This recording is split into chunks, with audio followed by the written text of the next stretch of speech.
Основными вопросами ответа, на которые сейчас пытаются найти жители, это то, что можно предпринять на уровне домохозяйства для борьбы с изменением климата, что нам поможет адаптироваться и быть готовым к неблагоприятному воздействию изменения климата. О том, как адаптационные меры внедряются в домохозяйствах и фермерских хозяйствах, расскажут участники нашего климатического проекта. баланд бардоштани самаранокии энергия яке аз роҳҳои асосии ҳалли мушкилоти тағйирёбии иқлим мебошад.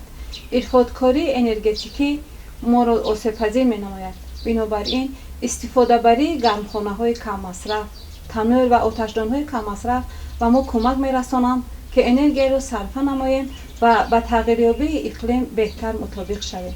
истифодаи манбаъҳои барқароршавандаи энергия ва даст кашидан аз канданиҳои сӯзишворӣ паст кардани гармшавии глобалии ҷаҳонро таъмин менамояд. дар деҳот истифодаи манбаъҳои барқароршавандаи энергия барои беҳтар кардани дастрасӣ ба энергия, кам кардани осебпазирии муҳити зист ва барои беҳтар намудани шароити иҷтимоӣ дар деҳот хизмат мекунад. пайдоиши мавҷҳои гармии ногаҳонӣ ва хушсолӣ дар давраи кишоварзӣ ба хавфҳои зиёд оварда мерасонад. истифодаи технологияи ҳифзи зироат тадбири муҳими мутобиқшавӣ ба ҳисоб меравад. ба онҳо масалан технологияи дар халтаҳо парвариш кардани картошка дохил мешавад. ин ба мо имкон медиҳад ки ҳарорат ва намӣ барои пухтарасидани зироат заруриро нигоҳ дорад. дар шароити хушксолӣ ва иқлими хушк ҷамъ кардани об аз болои бомҳо ва захираи он яке аз роҳҳои беҳтар намудани дастрасии хонаводаҳо ба об мебошад. муҳим аст ки боғҳо ва тогзорҳо ба тағйирёбии иқлим ва шароити хушксолӣ мутобиқ карда шавад.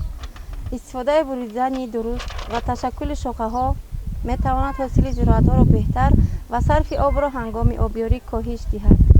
гармхонаҳо аз ҳама дастрастарин ба мутобиқшавӣ ба шумор меравад.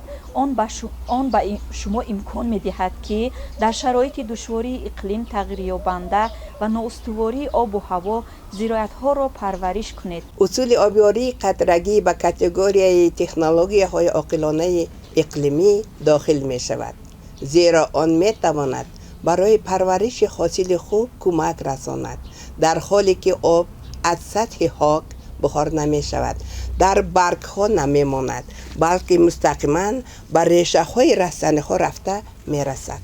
Таджикистан в своем национальном определяемом вкладе ставит адаптацию как приоритет в борьбе с изменением климата. Адаптационные меры должны быть доступны и просты, а сама адаптация, конечно, выгодна.